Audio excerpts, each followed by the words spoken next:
একটা জমানো টাকা দিয়ে কিনেছিলাম আমার একটা খুবই প্রিয় জিনিস, যেটা আজকে ভেঙে একেবারেই চুরমার হয়ে গেছে। তো চলো বন্ধুরা, গুড মর্নিং। কেমন আছো সবাই? আশা করছি ভালো আছো, সুস্থ আছো। আমিও এখানে বেশ ভালো আছি। আজকের ব্লগটা শুরু করে দিলাম এখন থেকে। এখন বাজে সকাল 10:30, আর আজকে হচ্ছে বৃহস্পতিবার। তো বৃহস্পতিবার দিন তো প্রায় ঘরে আর কি লক্ষ্মী পুজো হয়েই থাকে। তো সেই জন্য আর কি আমি এখন করে নিচ্ছি কি বলো তো, ফুল তুলে নিচ্ছি। তো চলো আজকের ব্লগটা দেখো, আশা করি আজকের ব্লগটা তোমাদের ভালো লাগবে। এখন আমি চলে এসেছি ঘরে, স্নান টান হয়ে গেছে, বাড়ির সমস্ত কাজও হয়ে গেছে। তারপর স্নান সেরে পুজোতে বসে পড়লাম। আমার শ্বশুরবাড়িতে লক্ষ্মীর ঘট নেই। কেন নেই অবশ্যই জানাবো, কিন্তু আমি নিজের ইচ্ছাতে আর কি পুজোটা করি। আমাদের বাড়িতে লক্ষ্মী পুজো অবশ্যই হয়, কিন্তু ঘট প্রতিষ্ঠান যেটা হয়, লক্ষ্মীর ঘট যেটা থাকে আমপল্লব দিয়ে, সেটা কিন্তু আমাদের নেই। কারণ হচ্ছে কি বলো তো, আমার শাশুড়ি মায়ের কাছ থেকে জানা যে আমাদের ঘট পাততে নেই, এইটুকুই জানি, আর কিছু বলেনি, সেজন্য আর কিছু জানি না। যেহেতু তোমাদের দাদাভাইয়ের সাথে আমার প্রেম করে বিয়ে, সেজন্য আর কি আমাকে সেরকমভাবে কিছুই বলেনি, আর হয়তো ওরা বলতে চায়নি, আর আমিও জানতে চাইনি। তো যাই হোক, চলো এখন দেখো আমি পুজো করে নিচ্ছি, আর পুজো করতে বসেছি, আর এদিকে দেখো একটু লক্ষ্মীর পাঁচালিও পরে নিচ্ছি। প্রত্যেক লক্ষ্মীবার ভাবি যে স্নান সেরে একটা শাড়ি পরবো, কিন্তু হয়ে ওঠে না। আসলে কি বলো তো, শাড়িটা পরতে গেলে অনেক ঝামেলাও আছে। শাড়ি, ব্লাউজ, সায়া সব কিছু আগে থেকে বের করে রাখতে হবে। তারপরে রান্নাবান্নাও থাকে বাড়ির। যদি আমি পুরো ফ্যামিলির সাথে থাকতাম তাহলে তো অবশ্যই শাড়ি পরতাম। এটা নয় যে শাড়ি পরতে ভালো লাগে না, আমার কিন্তু শাড়ি পরতে খুবই ভালো লাগে। আমিও ভাবি যে পরে পরে তোমাদের সামনে আসবো, তোমাদের সঙ্গে ব্লগ শেয়ার করব, কিন্তু হয়ে ওঠে না জানো। তো চলো, এখন আমার পুজোটা হয়ে গেছে আর চলে এসেছি রান্নাঘরে। আজকে রান্না করে নিচ্ছি ঝিঙে দিয়ে, আলু দিয়ে মসুরের ডাল।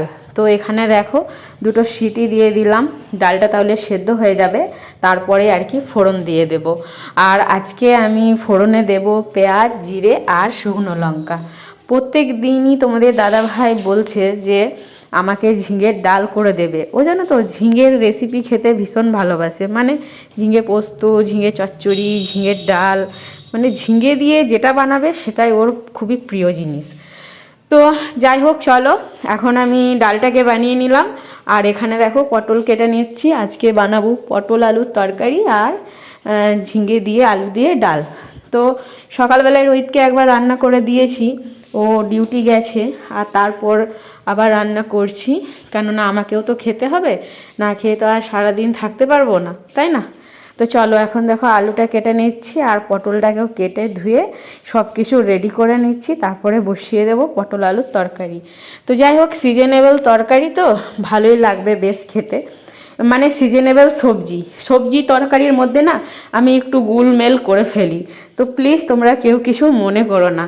তো এখানে দেখো আমি ডালটা ফোড়ন দিচ্ছি। প্রথমে তেল দিয়ে দিলাম, তারপরে দিয়ে দিলাম দুটো শুকনো লঙ্কা, তারপরে একটু পেঁয়াজ, জিরে, তারপরে এখানে ডালটাকে দিয়ে দিলাম, সেদ্ধ করা ডাল। কেমন হয়েছে কমেন্ট করে জানিও। ডাল হয়ে গেছে, ডালটাকে রেখে দিলাম নামিয়ে, আর এদিকে দেখো সবজিটা বসিয়ে নিচ্ছি। তো পটলটাকে ভালো করে লাল করে ভেজে নিলাম, তারপরে দিয়ে দিচ্ছি আলু, টমেটো, পেঁয়াজ একসাথেই, যাতে সব কিছু ভাজা হয়ে যায়, আর আমার গ্যাসটাও সেরকমভাবে তাহলে শেষ হবে না। মানে একটু সাশ্রয় করে চলাটাই উচিত আমাদের মধ্যবিত্ত ফ্যামিলির বউদের, তাই না বলো? তো এখানে দেখো কয়েকটা জামা কাপড় ছিল, সবজিটাতে জল দিয়ে এসে আর এখানে জামা কাপড়গুলো মেলে দিচ্ছি। সকাল থেকে একেবারে মনে ছিল না যে কয়েকটা জামা কাপড় আছে ভিজে। গত দুদিন থেকে তো বৃষ্টি হচ্ছিল, মানে মেঘলা মেঘলা করে রেখেছিল, তবে আজকে একটু রোদ দিয়েছে, সেজন্য ভাবলাম যে চলো জামা কাপড়গুলো মেলে দিই। আর এদিকে তরকারি বসানো আছে, তারপর এখন যেতে হবে, দেখতে হবে তরকারিটা কেমন হয়েছে না হয়েছে। তো এখানে দেখো পূজা বসে আছে আমাদের, ওই যে উপরে যে থাকে সেই মেয়েটি। আর সারাদিন আমাদের বাড়িতে কেউ থাকে না, সবাই চলে যায়। একদিন তোমাদেরকে দেখাবো যে আমার কোন ঘরটায় কে কে থাকে, মানে কোন ঘরে কারা কারা থাকে।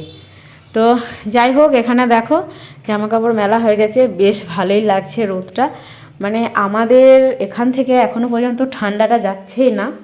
মানে গরম যে পড়ে গেছে সেটা একেবারেই ভাবা যাচ্ছে না যে হ্যাঁ গরম পড়ে গেছে। যেহেতু চৈত্র মাস ঢুকে গেছে গরম তো অবশ্যই পড়বে, কিন্তু এখনও মনে হচ্ছে যেন ঠান্ডা আছে, ব্ল্যাঙ্কেট বাইরেই রাখা আছে। খাওয়া দাওয়া হলো, এখন বাজে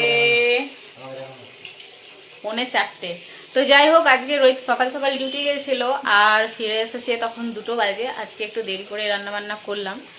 তো চলো, এইমাত্র খাওয়া দাওয়া হলো আর তোমাদের দাদা ভাই দেখো আমাদের এখানে এখনো শীত যায়নি, এখনো আমাদের ব্ল্যাঙ্কেট এখনো। তবে গত 2 দিন থেকে তো খুবই বৃষ্টি হচ্ছিল, মানে সারা দিন সকাল থেকে রাত পর্যন্ত বৃষ্টি হয়ে গেছে। সকাল থেকে আজকে রোদও দিয়েছে। তো চলো খাবার দাবার খেলাম। আর ও আজকে সকালবেলায় টিফিন নিয়ে গেছিলো যেগুলো, সেগুলো ঘুরিয়ে নিয়ে এসছে। কেন বলো তো? কেন কি আজকে হাফবেলা ডিউটি হয়েছে সেই জন্য। গুড ইভিনিং, আবারও অনেকটা টাইম পার করে চলে এলাম। তো এখন বানিয়ে নিচ্ছি আমি ঝালমুড়ি। তো এটা হচ্ছে ভাতের চাল দিয়েই বানিয়েছি মুড়িটা। তো তোমাদেরকে একদিন দেখাবো কীরকমভাবে বানাই।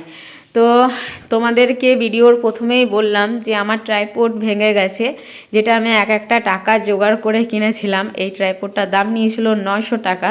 তো দেখতেই পাচ্ছ তোমাদের দাদাভাই এসে ও প্রায় এসেছে 2-2:30টার সময়। এসে জামা কাপড় রাখতে গেছে দরজার পেছনে, ওর হাতে লেগে পড়ে গেছে ট্রাইপডটা। মানে আমার প্রিয় জিনিস বলতে পারো এটা। তো ভেঙে গেছে, তবে ও এখন চেষ্টা করছে ঠিক করে দেওয়ার। ফেভিকুইক আছে, আরও অনেক ধরনের আঠা আমাদের বাড়িতে আছে, সেগুলো দিয়েই আর কি চেষ্টা করছে যদি ঠিক হয়ে যায়। তবে দেখো, যাই হোক আমার বর কিন্তু এটা ঠিক করে দিয়েছে, তার জন্য আমার এখন বেশ খুশি খুশি মনটা হয়ে গেছে। বুঝতেই পারছো 1-2 টাকা করে জমিয়ে জমিয়ে আমি এটা কিনেছি, প্রায় 900 টাকা দাম। আর যদি এটা ভেঙে যায় তাহলে কতটা কষ্ট হবে, সেজন্য আর কি মনটা ভীষণ খারাপ ছিল। তো যাই হোক এখন দেখো ঠিক হয়ে গেছে। এই যে তোমাদের দাদাভাইকে দেখো ঠিক করে দিয়েছে। আমার খুব ভালো বর, মানে ঠিক করে দিয়েছে বলেই কিন্তু ভালো বর, ঠিক আছে। তো দেখো তোমাদেরকে একবার সামনে থেকে দেখিয়ে দিই যে কোনখানটা ভেঙেছিল। এই যে তোমরা এই যে লম্বা এটা দেখছো, লম্বা ডান্ডিটা এখানটাতেই ভেঙেছিল। আর আঠাটা দেওয়া হয়েছে এই যে এইখানটায়, এই যে আঙ্গুল দিচ্ছি সেখানটায় আঠা দিয়ে চেটানো হয়েছে। তো যাই হোক চলো আর বেশি বকবক করব না, আগে যাওয়া যাক। তো প্রথমে তো ঝালমুড়ি খেয়ে নিয়েছি, তারপরে একটু চা বসিয়ে নিচ্ছি। ওকে বললাম চা খাওয়ার জন্য, ও বলে আমি চা খাবো না। তো আমি আমার জন্য চা বানাচ্ছি। আমার আবার চা না খেলে ভীষণ মাথা ব্যথা করে। তোমাদের আমার মতো কার কার অভ্যেস আছে অবশ্যই কমেন্ট করে জানিও যে চা না খেলে মাথা ব্যথা করে। প্রত্যেক দিন ভাবি যে একটু চিনিটা অ্যাভয়েড করব, কিন্তু হয়ে ওঠে না। তো চলো এখানে দেখো ঝালমুড়ি যখন খাচ্ছিলাম খেতে খেতে রেখে দিয়েছি। আসলে চাল তো, চাল ভাজা খাওয়া যায় না, একটু খেয়ে রেখে দিয়েছিলাম। আবার এখন চা নিয়ে ঝালমুড়ি নিয়ে বসে পড়েছি। এখানে ওকে আবার খাইয়ে দিলাম একটু, ও বলছে বেশ ভালোই লাগছে। ঝালমুড়িটায় দিয়েছিলাম পেঁয়াজ কুচি, শসা কুচি, টমেটো কুচি, একটু কাসুন্দি, একটু টমেটো সস। তো যাই হোক চলো এখন আমি খেয়ে নিই। আর আবারও প্রত্যেক দিনের মতোই বলবো, যদি আমার ভিডিওগুলো তোমাদের ভালো লেগে থাকে তাহলে লাইক করে দিও, প্রচুর পরিমাণে শেয়ার করে দিও এবং আমার চ্যানেলটাকে সাবস্ক্রাইব করে দিও এবং আমার পাশে থেকো। চলো